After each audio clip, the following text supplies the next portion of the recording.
everyone and welcome back to my channel. Today it's all about Selinas, the CoogeeBayHotel in Coogee, New South Wales. Now, constructed in 1863, it was a single-storey building and initially a private school. The second level was added in 1879. Theo Troutwine, he was the owner, and his daughter Kath inherited the building in 1961. And then, of course, along came Terry Page, who bought the hotel in 1975, and he named the club after his daughter Selina. Now, in 1977, Page actually stated that his big dream was to build a casino there, and if he did obtain a licence, he was going to retire from bookmaking. And in fact, he did quit Sydney and bookmaking in 1981 and retired to Queensland. Now, Rick OBriens, he once worked for promoter Andrew McManus, and he actually makes a reference to the type of, casino dream that Terry Page had. You know how Selina's upstairs has the cage either side, yes. the VIP section? Yes, yep. That was actually built not to be a VIP section, but Selinas were going to applying for a casino license, which they never received. Oh, wow. And that upstairs section was being built for how casinos have those security people that just look at all the tables. Oh, that's so interesting. Yeah, I do. Yeah. So that's why that upstairs section, those cages were originally built, apparently. Wow, that's a really interesting bit of trivia. Later on in the piece, they actually built a second level at Selinas, which added a few hundred to the capacity, but generally they would get a full house with 2,500 people. Now, for the past 40 years or so, Selinas has hosted some of rock music's biggest names, particularly in the 70s and through to the 1990s. Amazing memories for so many people, both local, international artists. So check out the website. You will find some fantastic information and pictures. So why not start with the godfather of rock, James Brown. Now, James Brown apparently did play at Selinas, and he came in with an entourage of about 50 people. Meatloaf, he also opened his show at Selinas by driving a motorcycle onto the stage.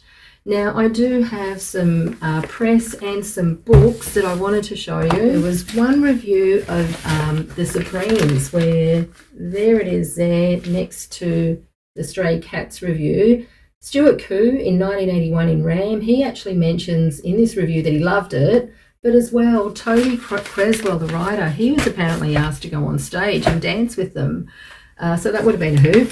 Crowded House got a really glowing review in this particular OTS, is it? Yeah, 1991. Selinas August 9 by Bob Homez. This one here, it's Yamaha Rock 91. So there's another advertisement for a rock sort of Battle of the Bands thing that Richard Wilkins hosted. The thing that it holds very special in our hearts with the Jets is that's where we played about 6 heats of the Triple J Battle of the Bands in our very early days, and we actually ended up winning the Battle of the Bands at Selinas, and so I've got a very fond place in our heart. And as well, just various kind of ads in, this one is April Ram magazine, 1982, and it's a great ad for the Take No Chances Split Ends concert. Feels kind of surreal, and some of these posters are amazing. I was actually at that gig. I clearly remember that. There's the bar. It seems they've kept a lot of the posters, and even when you go through the hotel, there are a lot of Tony Mott portraits hanging on the walls. They're fantastic. And up there, I clearly remember seeing many bands up there, a balcony where you had these fantastic views. So here we are, Selinas, 2023, and looks like it's still kicking. I was working on the door at Selinas, so I'd work Friday, Saturday nights, or Thursday nights or Sundays whenever we had bands on. It was very busy. We had a lot of bands on, a lot of international acts, and people would line up for hours to get in. We had 3,000 people in there on big nights. Wow. Yeah. Well, we had Mental as Anything. We had a lot of Australian bands. We had Cold Chisel, Hunters and Collectors. Then we had all the internationals, like one of the best ones I saw was James Brown. Yeah. James Brown actually had an entourage of about 50 people. Wow. And in those days, the beer garden, you could drive through the beer garden, and he was walking through the beer garden to go to his room to get ready, and everyone just started chanting James Brown, James Brown. So it was amazing. And then we had Bob Geldof and the Boomtown Rats. Yeah. We had the Monkeys, Meatloaf, and he drove up on stage on a motorbike. And we also had Roxette. They played there quite a few times. They were fantastic as well.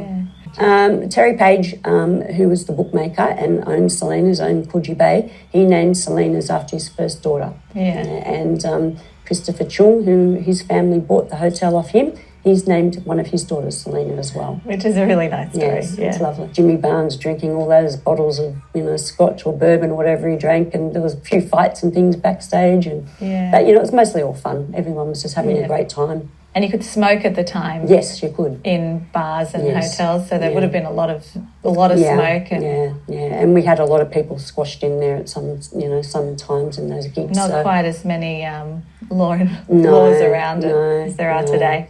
No, but they were fun times, and everyone had a great experience. So one of the books that I wanted to show you is this one. It's kind of a curated collection called Plastered by Murray Walding and Nick Vukovic, and I just wanted to show you this particular poster of the Butthole Surfers. So just various pictures. This is a really cool book. This is a fabulous book. Tony Mott, together with Bob King and various photographers. It's just, there's too many pictures to show you. There's I think Tony mentions that the Divinals were one of the bands that really sort of made him become a photographer in a sense. So there's just some fabulous photos in there. As well, I wanted to show you just these pictures, because that picture there of the Easy Beats was a reunion gig. It's in External Combustion by S.Baker. Okay, I'm ready. Oh, that is just beautiful. This is the place we're playing here at Selinas. Beautiful inside. It smells good, too. This is how it looks through my camera. There, it's nice, isn't it?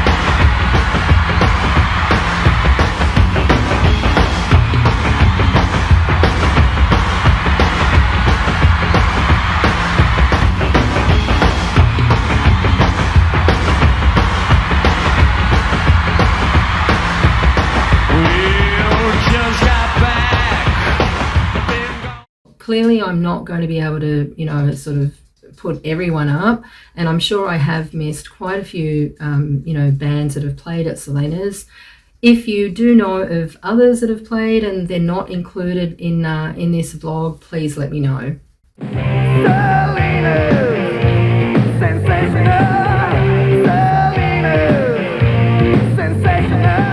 So some memories and stories. Here we go. Diane, she recalls being at the CoogeeBayHotel in the late 60s. She was on crutches and she was watching the Bee Gees perform, and they were still kind of a local band. And she says they joined the audience for drinks later, and she persuaded them to sign her plaster cast. A security guy, like a road crew, nearly got himself into big trouble at Selinas when he had to climb really high to remove a completely off his head Kurt Cobain from the stage machinery during the Nirvana tour. There's actually a spray paint tag that reads "In Excess was here," and it still exists on the wall in the loading dock at Selinas. Kelly Taylor, she recalls watching the Angels from the Cage area on their Redback Fever tour, and she just says that looking down was a fantastic experience. As does Bill Aitken. He remembers seeing the Barbed Wire tour with the Screaming Jets and the Angels in 93 and 97. As well, Dave Gleeson from the Screaming Jets, he talks about some of his memories of Selinas, and one of his highlights was seeing Midnight Oil there. Well, those were the days where the people would just be shoehorned in. It would be packed front to back. There wouldn't be like the bar. You could hardly get to the bar. It was just a heaving mass, like a big, long, heaving mass of humanity. Yeah. I mean, there were a few nightclubs around at that time, and the Revesby Roundhouse, Jackson's on George, the Bourbon and Beef, and the Cross. Do you reckon we'll ever see live music on that scale again at venues like those? Well, it's very hard to say because, pardon me, we obviously, bands like the Angels and Cold Chisel, there was just such a huge contingent of bands that would travel touring all the time, and they were putting 1,800, 2,000 people in places on a Wednesday night and a Thursday night. So it certainly was a different time, and everything's pretty well gone back to Friday and Saturday now. Yeah. Well, you mentioned you've seen some great acts there. Can you single out one that just stands out for you? I mean, obviously the Screaming Jets played there, but who did you love going to watch there? What's your highlight? Well, Midnight Oil, I think, was an amazing thing to see. That was about 1992 or 3. That was a particularly outstanding one. But you know what they say, if the walls could talk. Jeff Turner from the Rat Radiators, he remembers a packed night at Selinas when Brad Carr from the Choir Boys was invited for a jam on stage, and Brad actually grabbed Fess Parker's guitar off him. He went in a moment of madness and threw the guitar into the crowd, and apparently the road crew was sent in to try and retrieve it, and luckily the guitar wasn't damaged. Mark Hunter from Dragon, a benefit concert was held at Selinas, and there are lots and lots of videos on YouTube that you can find of the artists that were performing that night, including Mark.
There's Ben that has some amazing posters that he's actually framed and has hanging proudly in his home. Some fantastic ones there.